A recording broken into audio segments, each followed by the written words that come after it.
A 29-year-old woman stood between the most powerful man in Rome and a secret that could destroy empires. What happened in the next 365 days would end 3 lives, topple a dynasty, and unleash a reign of terror that historians still whisper about today. This is the forbidden love story that Roman senators tried to erase from every scroll, every monument, every memory.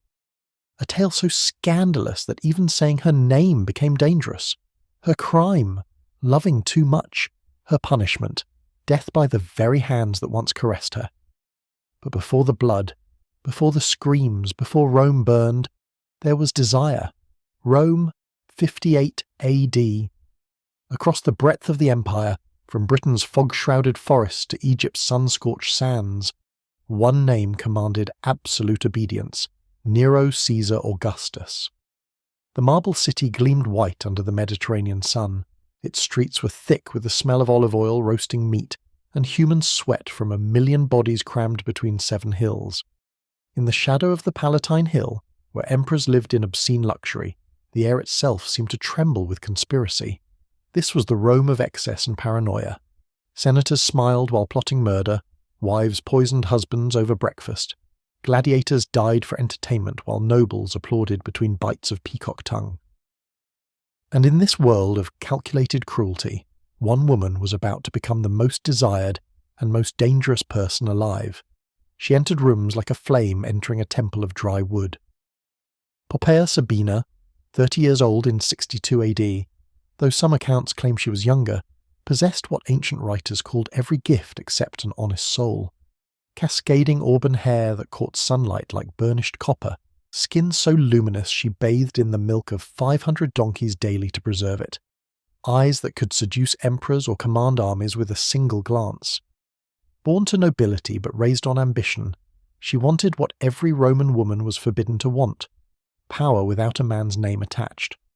What she feared most was being forgotten, being ordinary, being just another beautiful face in Rome's endless parade of flesh.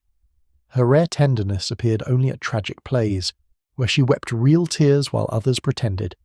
Even monsters, it seemed, could feel beauty. Then there was Otho, Marcus Salvius Otho, her first husband in this tale, though technically her second. 27, handsome in that senatorial way, his fortune inherited from his father's governorship. He loved Poppaea with the desperate intensity of a man who knows his wife is too extraordinary to keep.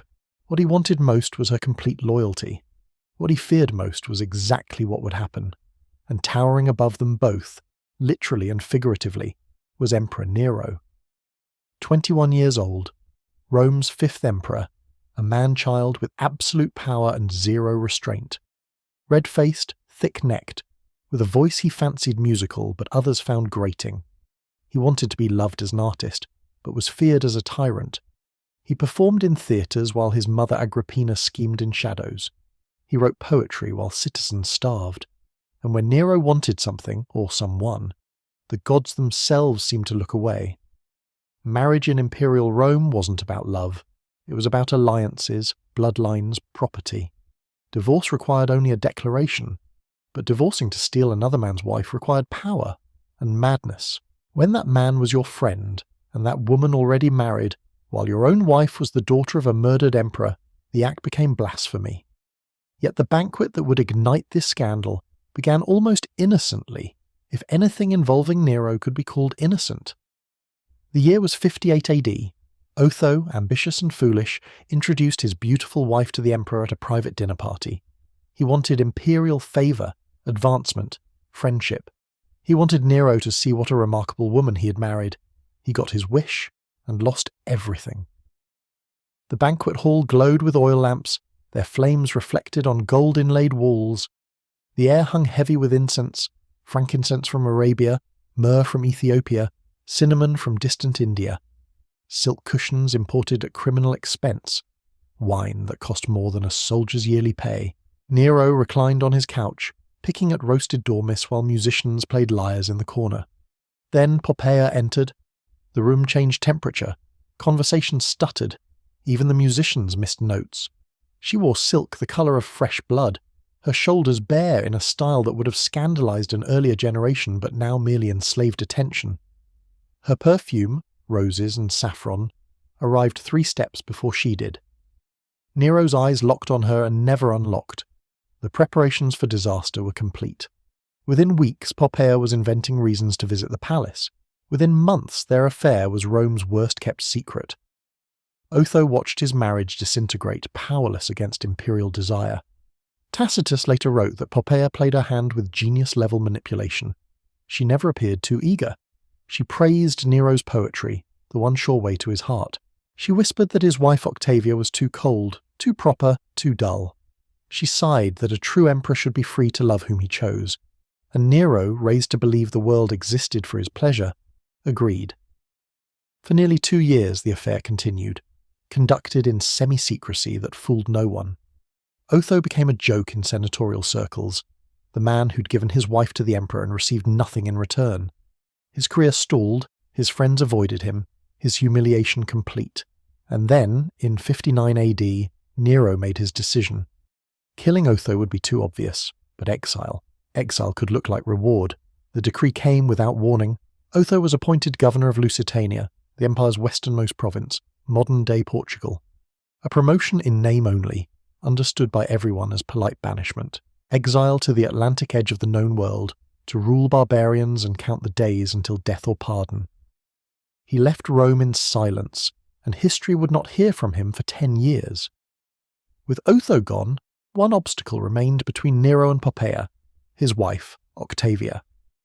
She was 20, beautiful, beloved by the people, and daughter of Emperor Claudius, whose murder had placed Nero on the throne. Her bloodline gave Nero legitimacy. Divorcing her could shake the empire. But Poppaea didn't care. According to Suetonius, she began a campaign of psychological warfare.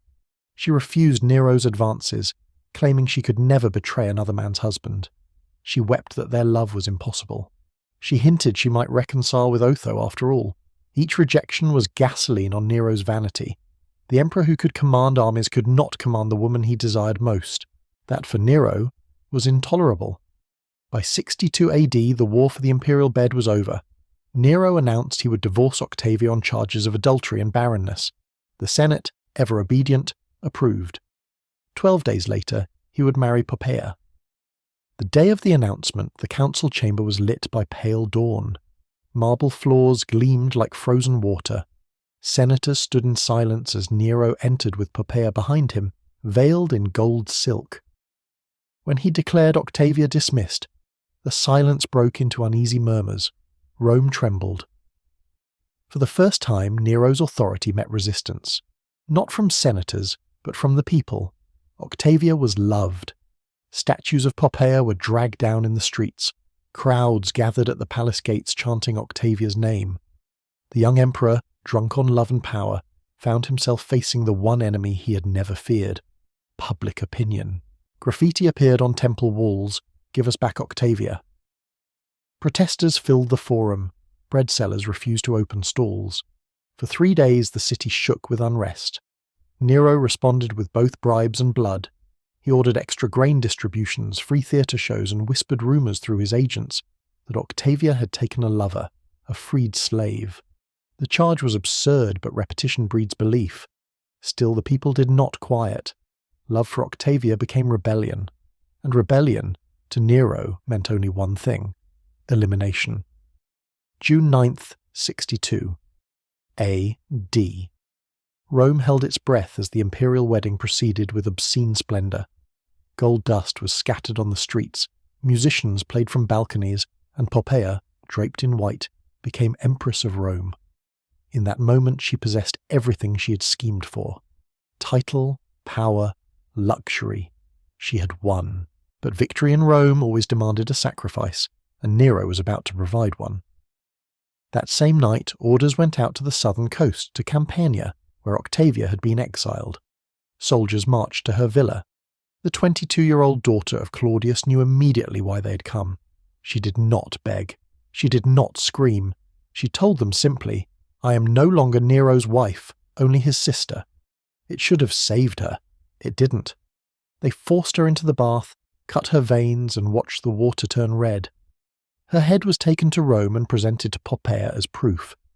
The empire had learned a new kind of terror, the the terror born of love twisted into power. Rome did not sleep the night Octavia died. The screams of the people rose like smoke, furious, raw, and uncontainable. For days afterward, the city was draped in tension.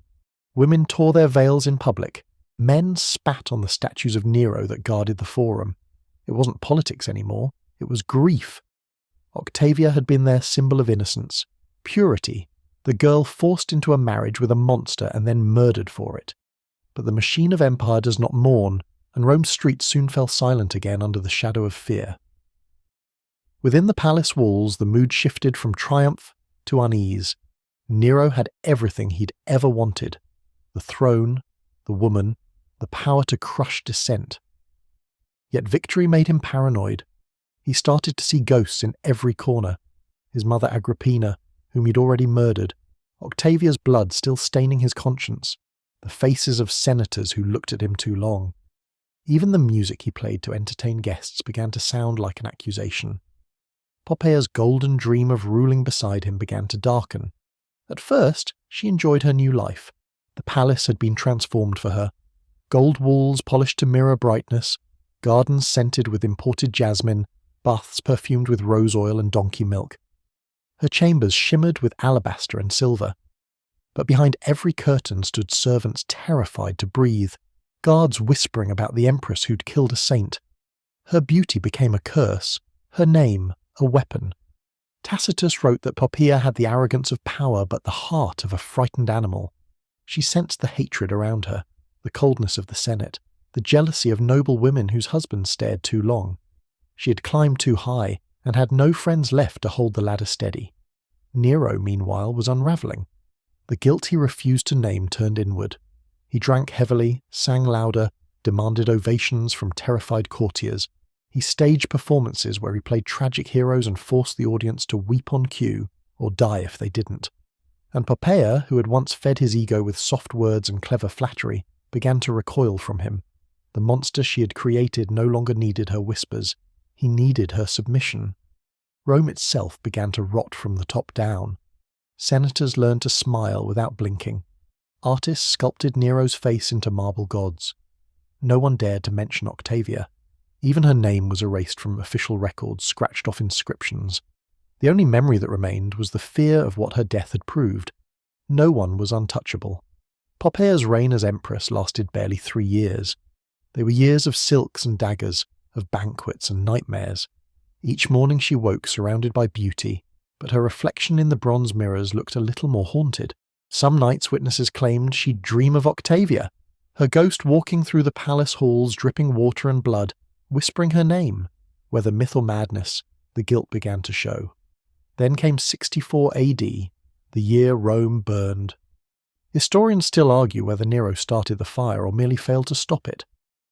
But when the flames devoured the city for 6 days and 7 nights, consuming temples, homes, and history itself, the people's rage reignited. Whispers said Nero had ordered the blaze so he could rebuild Rome in his own image, calling it Neropolis. When he appeared in the theatre singing about Troy's burning while his own capital turned to ash, the rumour became certainty. And Poppaea, whether she believed the gossip or not, was there, standing beside him on the balcony of the Palatine Palace, watching orange light swallow the horizon. The sight that once might have thrilled her now filled her with dread. The man she'd once seduced for power had become something beyond human. The reconstruction that followed was obscene in scale. Nero demanded palaces of gold, halls lined with ivory, fountains fed by wine. It was said he walked barefoot through the ruins, smiling, whispering that the old Rome had died with Octavia. In its place he would build something new, something worthy of his name. Poppaea watched him lose himself completely to delusion, and for the first time she began to fear not others, but him. Her final days were recorded differently by each ancient source, yet every version agrees on one thing. Her death came not by poison nor conspiracy, but by love twisted into violence. Cassius Dio wrote that one evening in 65 AD, while heavily pregnant, Poppaea quarrelled with Nero over his late return from the circus. The emperor, drunk and irritated, struck her in the stomach. The blow killed both her and the unborn child. Suetonius claims she died during childbirth, that Nero wept and ordered her body embalmed with spices and placed in a marble tomb. Tacitus, ever the realist, offers the cruelest version, that Nero killed her in a fit of rage and then mourned her like a lover he could never hurt. All agree that she was only 33. Her funeral was a spectacle. The emperor, drenched in perfume, kissed her corpse before the crowd. Her body was laid in the mausoleum of the Uli, encased in alabaster, her skin dusted with gold. Nero declared her a goddess. He built temples to her name, ordered priests to pray for her soul. The same hands that had destroyed her now built her legend. Rome watched in silence, horror masked as obedience. The empress who had stolen a husband, a throne, and a dynasty was now immortalized as divine. Yet beneath the marble, the empire was rotting. The Senate's loyalty had turned to resentment. The people, once easily dazzled, now saw through the glitter. The golden age of Nero had become the age of ashes. Even the historians who chronicled those years seemed shaken by the scale of decay. Tacitus, in his annals, calls Poppaea beautiful but fatal. Suetonius paints her as the serpent of the palace, dangerous, irresistible, inevitable. But 2,000 years later, archaeologists would find her name carved not only in palaces but in common houses, scratched on lamps, whispered in graffiti. Poppaea Divina. Poppaea the divine. The people who once hated her had been forced to worship her. In 1952, excavations beneath Nero's Domus Aurea, the Golden House, revealed remnants that matched these accounts. In the drains of her private bath, scientists found residue containing milk proteins, proof of the 500 donkey legend. Fragments of cosmetics rich in crushed pearls and cinnabar matched recipes attributed to her slaves. Even the faint trace of rose oil lingered in the air after 2 millennia, as though her vanity itself refused to die. But the most chilling discovery was found behind a sealed wall, an inscription scratched by a servant's hand. Octavia, forgive us.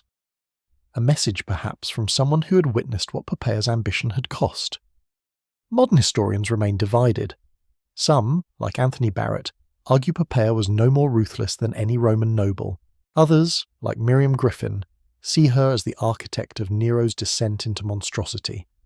But perhaps both are true. She was a woman who learned early that power was a man's game, and she played with the only weapons she had: beauty, intelligence, and the courage to use them. Her story is not one of simple villainy or virtue. It's the anatomy of ambition, the price of desire in a world built on domination. Poppaea didn't destroy Rome. Rome destroyed itself through the people it created. Men who thought love was ownership, women who thought survival required sin. In the end, her name outlived Nero's, his memory condemned, hers eternalized in stone. And perhaps, somewhere in those ruins, her spirit lingers still, a whisper among the arches of the Palatine Hill, a ghost reminding the living what happens when power becomes more sacred than humanity. So a dinner invitation became 3 murders and an empire's moral collapse. One woman's hunger for greatness cost Otho his dignity, Octavia her life, and Rome its conscience. And in the final irony, Poppaea herself, Empress of the world, was undone by the same force that had made her powerful: love. Love, in Rome, was never gentle. It was conquest wearing perfume. It was beauty with a knife behind its back, and when the knife fell, it did not discriminate between sinner and saint. If this story left you questioning what you'd sacrifice for power, subscribe for the next descent into the forbidden corners of history. Next week, Messalina, the empress who made Poppaea look like an amateur. History remembers kings and killers, but the most dangerous are always those who dare to love.